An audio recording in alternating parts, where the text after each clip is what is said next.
Welcome to your Sunday Sports, everyone. I'm Amajal Knowles, topping sports. 8 teams, 4 games, 3 rematches. The AF Adderley Gymnasium packed on Saturday night as it played host to the pool semis, the 41st edition of the Hugh Campbell Basketball Tournament. No need for any intros. Let's get straight to the highlights. In the opener, setting the tone for the rest of the evening would be a clash between the BAISS champions, the St. John's Giants, and the GSSA champs, the Anatol Rogers Timberwolves. The first showdown between the two schools would be much closer than this one. Anatol continuing to look like potentially the team to beat this year. Powered by 14 apiece from Cavell Ferguson and Derek Francis, they would cruise to the pool finals with a 71-49 win. Game 2, another rematch. The Grand Bahama champs, the Tabernacle Baptist Falcons, locking up with the Armbailey Pacers, who were hoping to shock the world. Well, that dream lasted all but 5 minutes. Tabernacle using the formula they did in the first meeting on Friday, and that would be to completely smother the Pacers, forcing 32 turnovers and holding Armbailey to 31% shooting from the floor.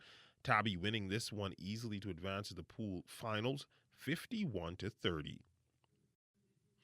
Game 3, in arguably the game of the night, the reigning Hugh Campbell champions, the C.I. Gibson Rattlers, would face the St. George's Jaguars out of Grand Bahama. The Rattlers would get out to an early advantage in the first half. After a fiery talk from head coach Darryl Sayers, the Jaguars would find their momentum in the second, powered by a spark from guard Isaiah Roca, who had 27 on the night. But ultimately, down the stretch, reigning Hugh Campbell championship game MVP Tayshawn Stewie Butler would be too much for the Jags, 2 of his 23 here.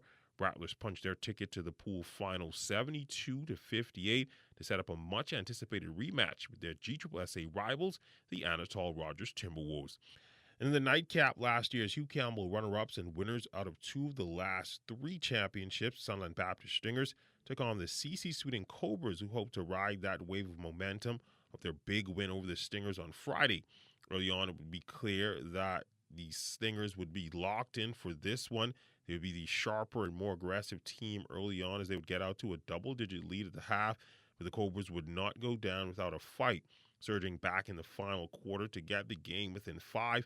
But ultimately, they would run out of gas, and Sunland would prevail, hanging on for the 61-53 win, setting up a pool finals that will pit Nassau versus Nassau. As C.I. Gibson will take on Anatol. And of course, in the other bracket, all Grand Bahama, as Sunland will face Tabby, and the stakes don't get any higher. A spot in Monday's Hugh Campbell Championship game on the line. And of course, that game will be broadcasted on both the ZNS television and radio networks. You certainly don't want to miss it. And the Sir Durwood Knowles National Junior Sailing Regatta coming to a close last evening after 3 days of intense competition out on the Montague foreshore. Last night's ceremony, the minister responsible for regattas, the Honorable Clay Sweeting, thanked the young sailors for their efforts, including braving some rough seas. We are proud to see the winners who will grace the podium to claim their rewards for the hard work, their talent, and sailing in some of the most roughest waters we've seen at a regatta. I told someone today that I'm not sure if even the C-class vessels would have sailed what we're seeing today. So I want to thank the young sailors for braving these rough weather. You can see that these young people are already making and establishing their own legacies while proving that the next generation of Bahamian sailors are highly skillful and talented. So we congratulate all of those sailors on their outstanding achievements.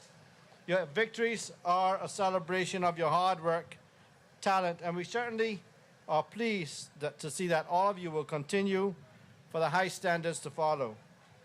For those who may not reach the podium this time, know that your journey is not over. I mean, I lost 2 elections before I won 1, so I'm sure you could go to a couple regattas before you win 1. So just understand that every challenge is faced with opportunity to grow stronger and wiser. So your determination, your resilience that you continue to have. And as for the overall team winner, that would go to the Exuma Sailing Club, topping all 4 teams with a total of 33 points. That's been Look at Your Sports on this Sunday. A check on weather when we return.